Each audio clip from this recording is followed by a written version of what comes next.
mercy, I'm suffering. And he was so bitter, wept so bitterly, it seemed a shame to turn him away. Just a moment, said Dr. DeSoto. That poor fox, he whispered to his wife. What shall we do? Let's risk it, said Mrs. DeSoto. She pressed the buzzer and let the fox in. He was up the stairs in a flash. Bless your little hearts, he cried, falling to his knees. I beg you, do something. My tooth is killing me. Sit on the floor, sir, said Dr. DeSoto, and remove the bandage, please. Dr. DeSoto climbed up the ladder, bravely entered the fox's mouth. Ooh, wow, he gasped. The fox had a rotten bicuspid and unusually bad breath. This tooth will have to come out, Dr. DeSoto announced, but we can make you a new one. Just stop the pain, whispered the fox, wiping some tears away. Despite the misery, he realized he had a tasty little morsel in his mouth, and his jaw began to quiver. Keep open, yelled Dr. DeSoto. Wide open, yelled his wife.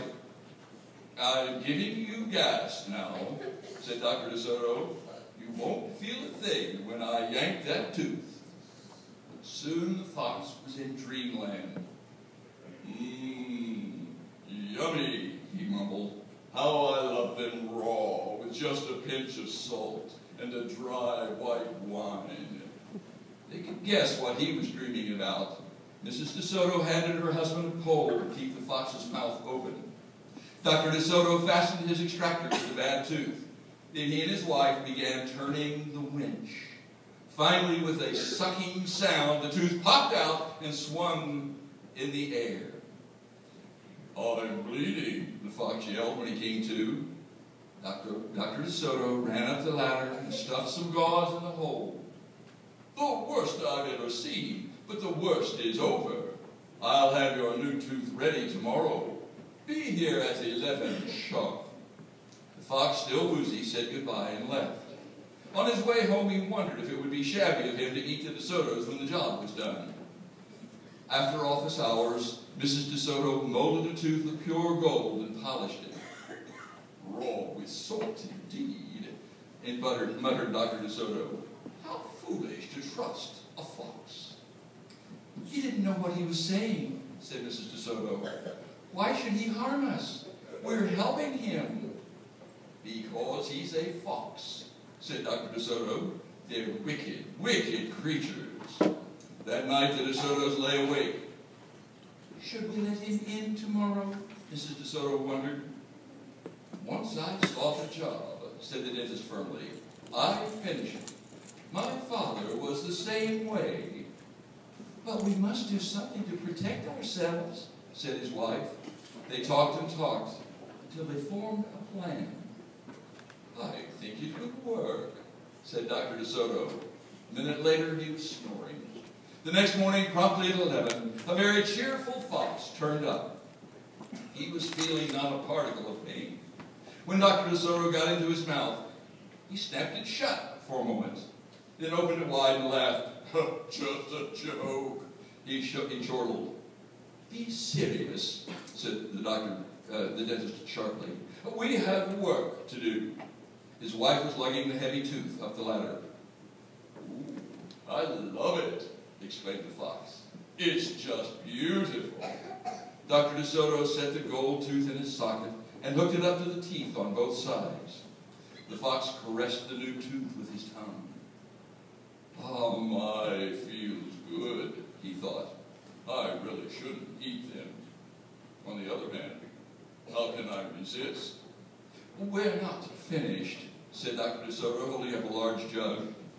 I have here a remarkable preparation developed only recently by my wife and me. With just one application, you can be rid of toothaches forever. How would you like to be the first one to receive this unique treatment? Oh, I certainly would, the fox declared. I'd be honored. He hated any kind of personal pain. You will never have to see us again, said Dr. DeSoto. "No one will see you again," said the fox to himself. He had definitely made up his mind to eat them, with the help of his brand new tooth. Dr. DeSoto stepped into the fox's mouth with a bucket of secret formula and proceeded to paint each tooth. He hummed as he worked. Mrs. DeSoto stood by on the ladder, pointing out spots he had missed. The fox looked happy. When the dentist was done, he stepped out. "Now, close your jaws tight," he said, "and keep them closed for a full minute." The fox did as he was told. Then he tried to open his mouth, but his teeth were stuck together. "Excuse me, I should have mentioned," said Dr. DeSoto. "You won't be able to open your mouth for a day or two. The secret formula must first permeate the dentine, but don't worry, no pain ever again." The fox was stunned. He stared at Dr. DeSoto, then at his wife. They smiled and waited. All he could say was, "Thank you very much," through his clenched teeth, and get up and leave. He tried to do so with dignity. Then he stumbled down the stairs in a daze. Dr. DeSoto and his assistant had outfoxed the fox. They kissed each other and took the rest of the day off.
They showed teamwork. They worked together. They were responsible. Once they started a job, they finished it.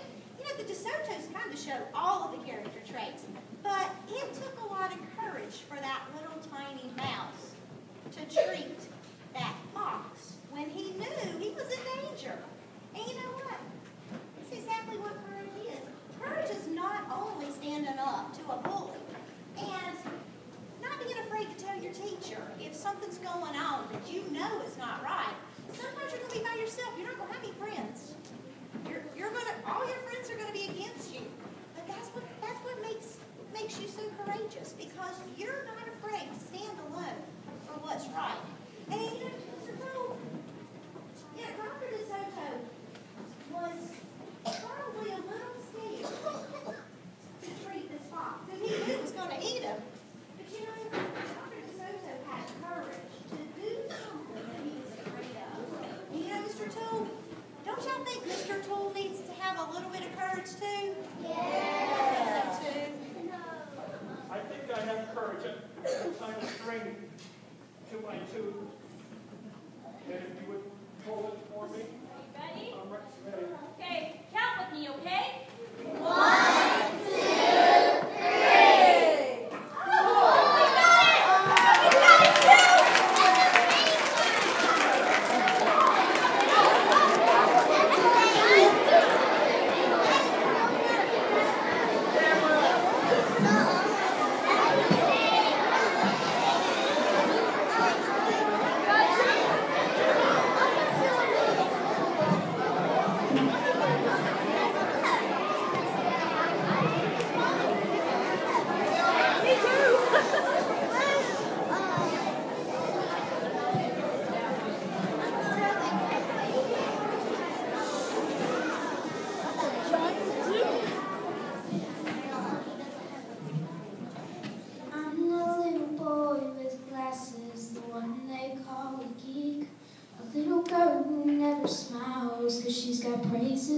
her teeth. And I know how it feels to cry myself to sleep. I'm that kid on every playground who's always chosen last.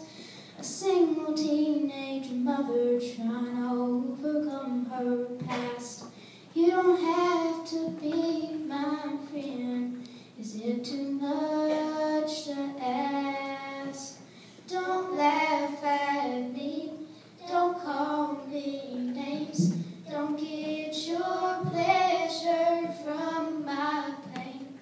In God's eyes, we're all the same. Someday we'll all have perfect names. Don't laugh at me. I'm the crippled on the corner. You pass me on the streets. I wouldn't be out here begging if I had enough to eat. And don't think I don't notice that our eyes never meet. I lost my wife and little boy. Someone crossed that yellow line the day we laid him in